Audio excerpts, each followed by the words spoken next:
Al libro de Apocalipsis capítulo 16 y verso 1. A la letra dice así la santa palabra. Verso 1 del capítulo 16 dice: oí una gran voz que decía desde el templo a los 7 ángeles: id y derramad sobre la tierra las 7 copas de la ira de Dios. Padre, gracias te damos en el nombre poderoso de Jesús. Puede tomar su lugar, puede sentarse. El capítulo 15 del libro de Apocalipsis es simplemente la introducción de lo que viene a ser el resto, o que viene a desglosar de una manera más clara las 7 copas de la ira de Dios. Las copas o las copas de la ira de Dios abarcan el periodo desde el capítulo 16 hasta el 20. Por tanto, es algo interesante. Pero en cada una, hay hasta la quinta y sexta copa se recorren de una manera continua, pero como todo hay que reconocer que siempre hay un intermedio donde suceden algunas cosas. Ahora, ya que dentro de esto hay que darnos cuenta que también ha acontecido en las primeras partes acerca de lo que fueron las trompetas que fueron anunciadas también. Ahora, de la misma forma vienen estas 7 copas. Ahora, estas 7 copas, pero estas copas vienen llenas de plagas, y estas son las plagas postreras. De lo cual nosotros podemos pensar por un momento como aquellas 10 plagas que fueron derramadas en el libro de Éxodo, allá cuando Moisés fue utilizada. En este caso son 7, pero estas en aquella ocasión, aquellas 10 plagas tienen un propósito específico para liberar a un pueblo de la situación en la que está. El poder de Dios se manifiesta parcialmente, pero en este caso, porque es parcialmente, ¿por qué lo digo parcialmente? Porque cuando nosotros hablamos de las plagas ejecutadas allá en el libro de Éxodo, nosotros nos damos cuenta que todo esto tiene que ver nomás con Egipto.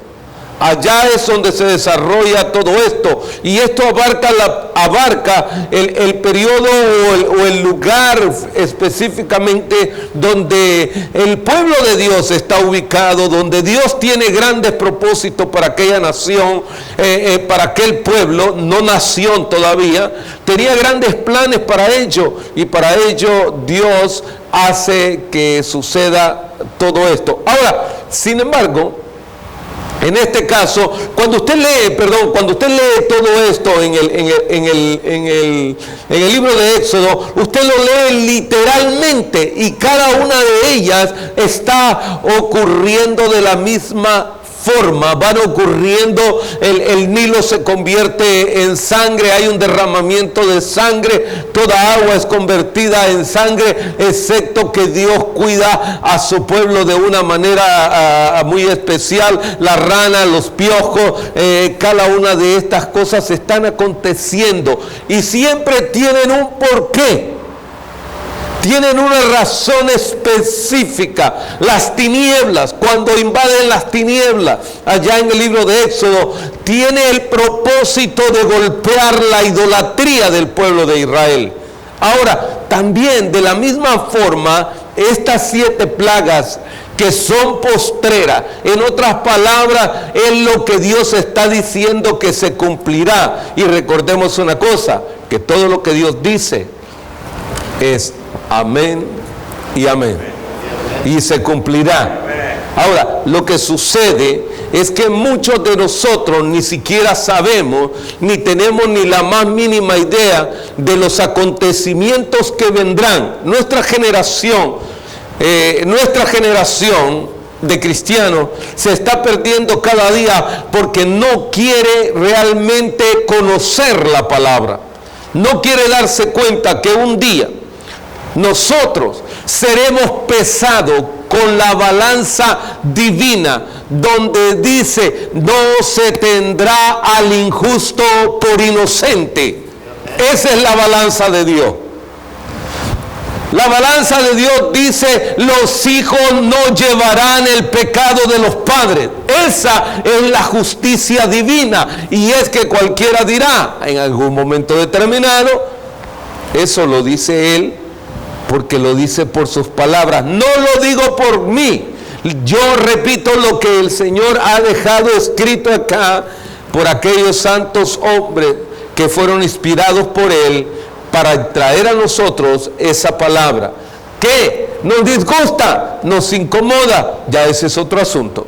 Ya eso ya no tiene nada que ver de la forma como sea expuesta, sino como nosotros la recibimos. Por eso es importante conocer que aquellas plagas que estuvieron allá en Egipto en su momento determinado tuvieron un propósito divino, y era liberar ¿a qué? Al pueblo de Dios. En este caso, al hablar de las plagas que están en el postrer tiempo, es el momento culminante, porque por un poco más y el Señor se termina todo lo que Él ha dicho.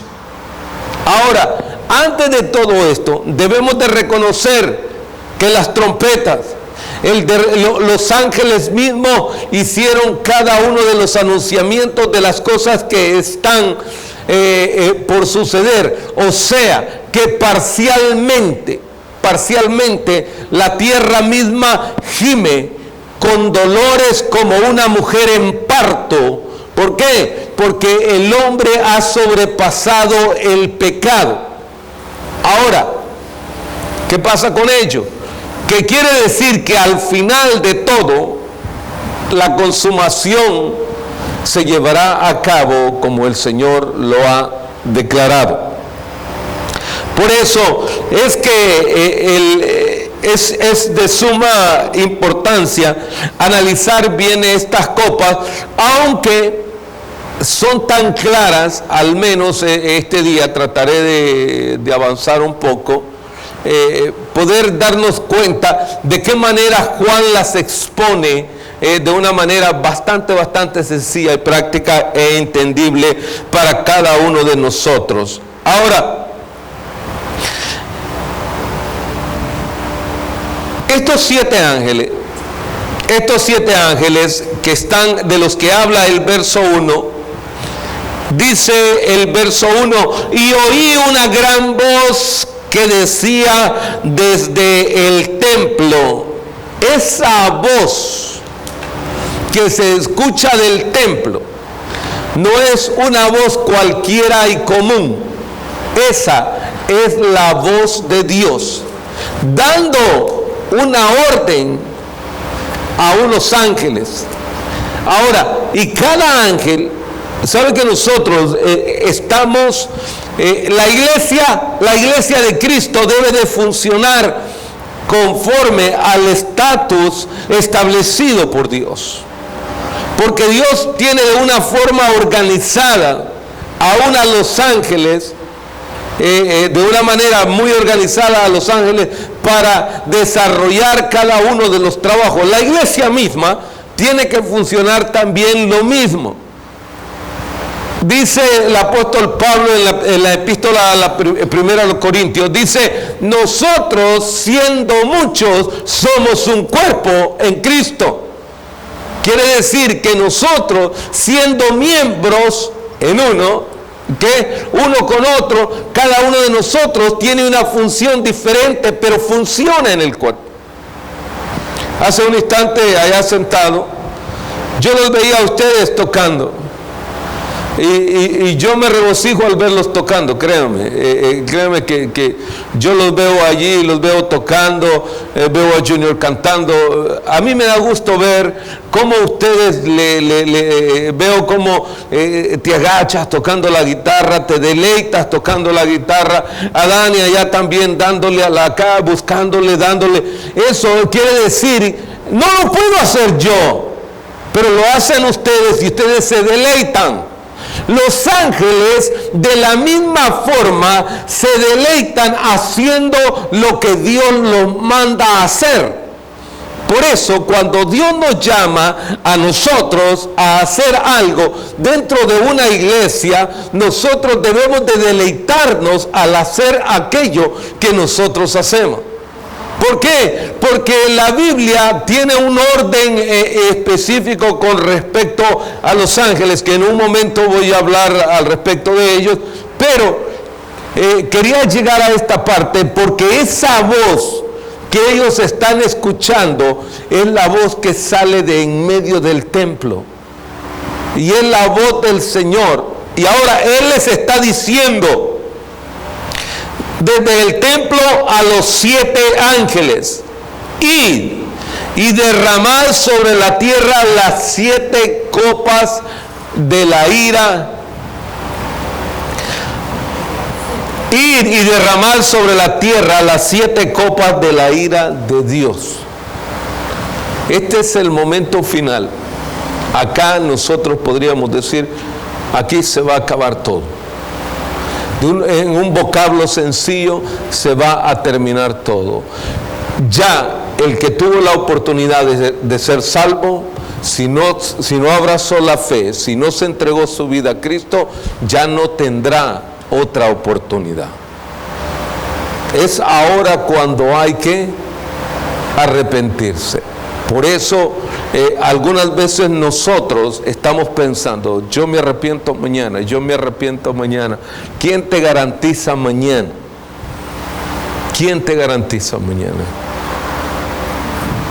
Hoy pasan tantas cosas que en un momento podemos, cualquiera de nosotros, ni jóvenes ni adultos, porque a veces vive más un adulto que un joven.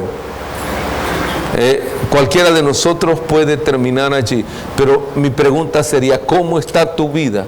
Porque acá, el tiempo que nosotros vivimos es cuando tenemos la oportunidad de arreglarnos con Dios, porque aquí es cuando tenemos la libre decisión de arreglarnos con el Señor o allá ir a tomar la retribución de lo que nosotros tuvimos de la oportunidad de haberlo hecho acá.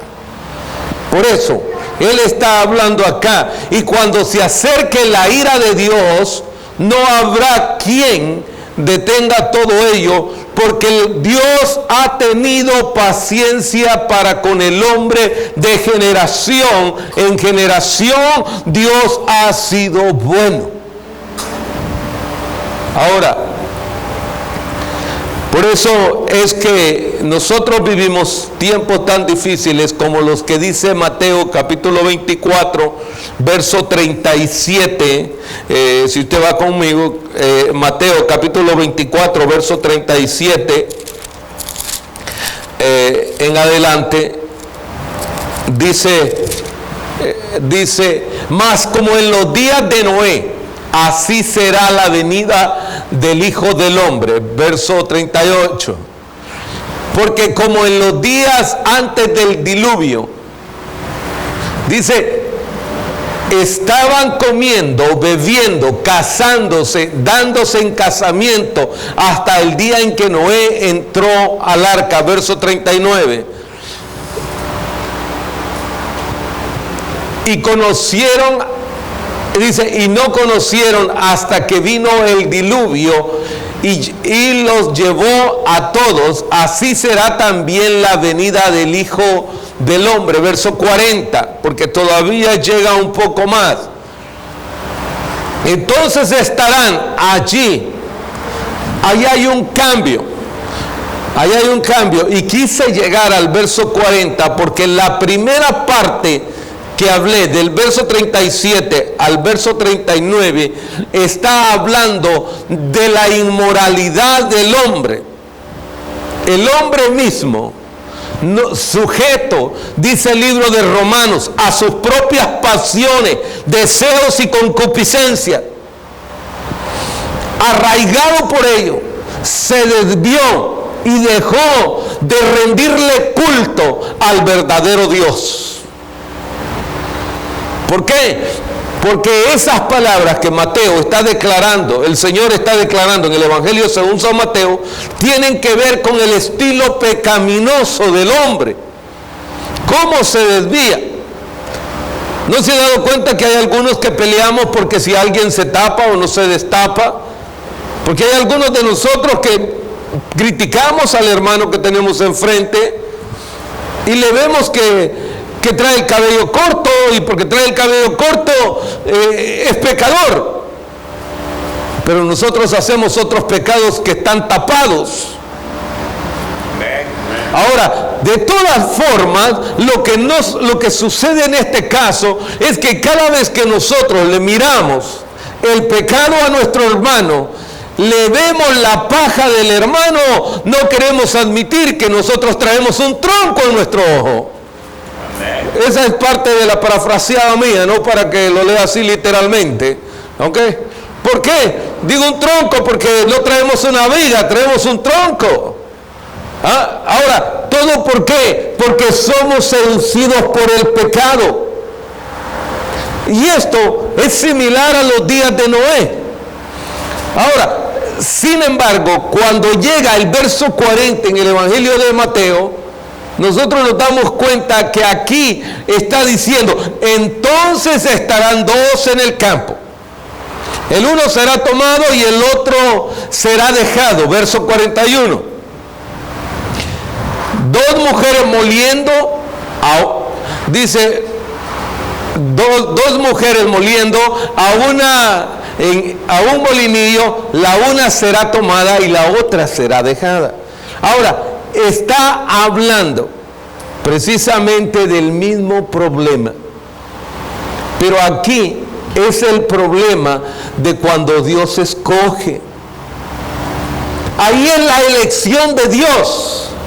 Allí no vamos a tener oportunidad nosotros de venir a sobornar a nadie para irnos en el boleto con el Señor. Ahí cada uno será tomado según sea su condición. Y entonces cada uno será dejado. En los días de Noé también aquellos fueron dejados por causa de que andaban en el pecado. Pero los que fueron salvos fueron los que atendieron la voz de Dios. Ahora, aquí en el verso 40, verso 41, está también hablando de una misma manera, diciendo que el Señor toma lo suyo, lo santo, aquello que se guarda, pero lo impuro se queda, porque ese queda para el último tramo, para saber y conocer los juicios de Dios. Ahora, entrando en el capítulo 16, empezamos a descubrir cada una de estas cosas que tienen que ver realmente con lo que son las copas de la ira de Dios. Muy fácil. Para poder nosotros estudiar todo este capítulo. Este capítulo está dividido en 10 secciones. Para que usted se adelante a estudiarlos todos, es muy simple. Está dividido de la primera manera. La orden que fue recibida, de la cual ya estuve hablando en el verso 1. La segunda es lo que tiene que ver con la primera copa. La tercera tiene que ver con la segunda. La cuarta tiene que ver con la cuarta copa. Y el quinto, porque hay un reconocimiento ahí a la justicia divina. El sexto tiene la cuarta copa y el séptimo tiene la quinta copa, el octavo la sexta copa y el noveno que tiene la séptima copa y por último una conclusión completa. Eso es de la forma como lo vamos a tratar. No vamos a, aunque usted sintió que ahora la presentación está larga, no, porque va a ser bastante sencilla. Volvemos al verso 2. Dice en el verso 2, fue el primero y derramó su copa sobre la tierra. ¿Se acuerdan ustedes de una de las plagas que fue derramada allá en Egipto, que también es conocida como úlcera? Y dice en este caso, y vino una úlcera maligna y pestilente sobre los hombres que tenían la marca de la bestia y que adoraban su imagen.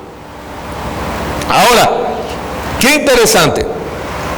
¿Por qué? Porque esta copa es derramada específicamente a un grupo de personas que son completamente los seguidores de la bestia. En aquel entonces, ¿se recuerdan ustedes esa úlcera? Y en un momento voy a hablar de lo que es úlcera, porque cuando lo empleamos a nuestro lenguaje actual, algunas de las personas piensan que tiene que ver con un problema estomacal. Pero ¿se recuerdan ustedes que la misma plaga fue derramada allá en Egipto? Y dice que y esta plaga de úlcera le cayó al pueblo de Egipto y a cada uno de ellos, y ellos fueron castigados de esa manera. Ahora, debemos de reconocer que ya estamos a punto de pasar, porque todo esto, el derramamiento de las copas de la ira de Dios tienen que ver con el juicio final. En otras palabras, ya está todo esto por terminar. Ya acá se va a terminar todo, pero hay ya algo interesante, que aquí, esto parece entonces la iglesia misma ha sido tomada. Los hombres mismos, a todo el hombre, a todo aquel que se ha dejado marcar, a todo aquel que se ha arrodillado y ha adorado a la bestia, a cada uno de ellos. Y no va a ser ahora sí como se dice, porque el adorar a la bestia, el dejarse marcar, no va a ocurrir solamente en una nación.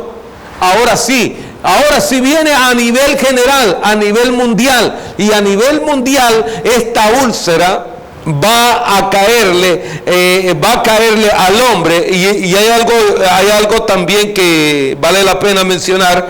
Dice, vino una úlcera maligna y pestilente. En otras palabras, esta úlcera también era no solamente transpiraba un olor malo, sino que también era incómoda.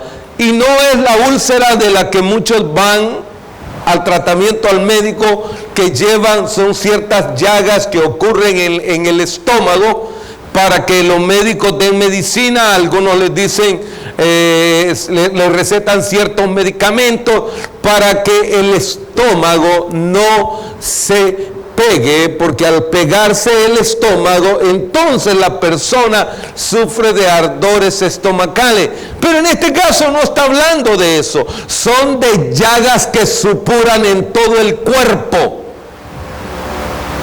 Y estas son incómodas. No va a ser una especie de salpullido ni nada por el estilo.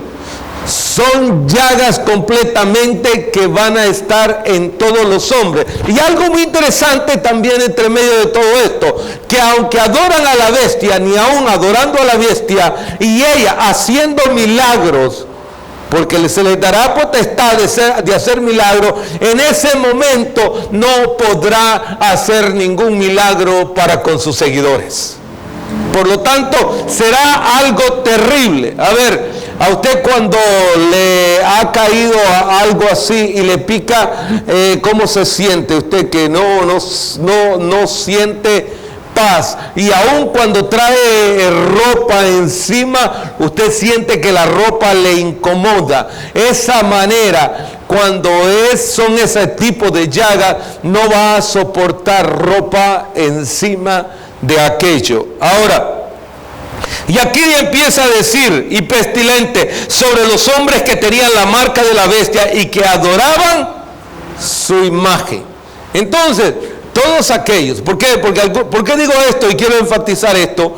Porque muchas veces como cristianos dicen, otra vez ya vamos con lo mismo. Hermano querido, aquí hay una recompensa a los que siguen a Dios y a los que adoran a la bestia. No, pero pastor, yo no voy a adorar a la bestia.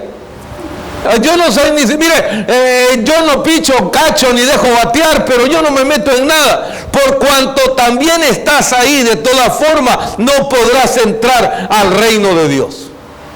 Acá es que hay que hacer, número uno, una confesión genuina. Vivir bien delante de Dios no es porque le convenga a los demás, no, es porque individualmente a cada uno de nosotros nos conviene. Porque cada uno de nosotros un día tendremos que darle cuenta al Señor. Ahora, al darle cuentas al Señor, cada uno recibirá la paga conforme cada uno de nosotros la tenga. Ahora, continuamos un poco más. Y el segundo, dice el verso 3, el segundo ángel derramó su copa sobre el mar y esta se convirtió en sangre, como de muerto, y murió todo ser vivo que había en el mar. Ahora, parece que todo esto se vuelve a repetir. Por un momento parece que nosotros estamos repitiendo lo mismo. Allá en el libro de Génesis, en el libro de Éxodo, en el libro de Éxodo, en el capítulo 7, del 20 al 25, habla de aquella plaga de cuando se convirtió el agua del Nilo ¿en qué? En sangre. Ahora, pero aquí viene una aún un poco más terrible, un poco más difícil. ¿Por qué?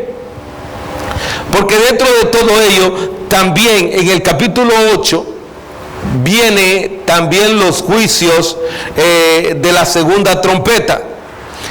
Y aquí es donde nosotros debemos de darnos cuenta que esa plaga va a caer sobre todo lo que es la tierra, sobre lo que es el mar, sobre lo que es el mar. Ahora, pero hay algo que me llamó mucho la atención ahí. En este verso quiero concluir, pero hay algo que me llama a mí mucho la atención. Si usted lo lee con cuidado, dice, y este se convirtió en sangre como de muerto. ¿Sabe usted que la sangre de un vivo y la sangre de un muerto, las dos son diferentes? ¿Sí? ¿Sabía usted eso? Porque la sangre de un vivo no apesta. La sangre de un vivo no apesta. Pero aquí literalmente está diciendo, dice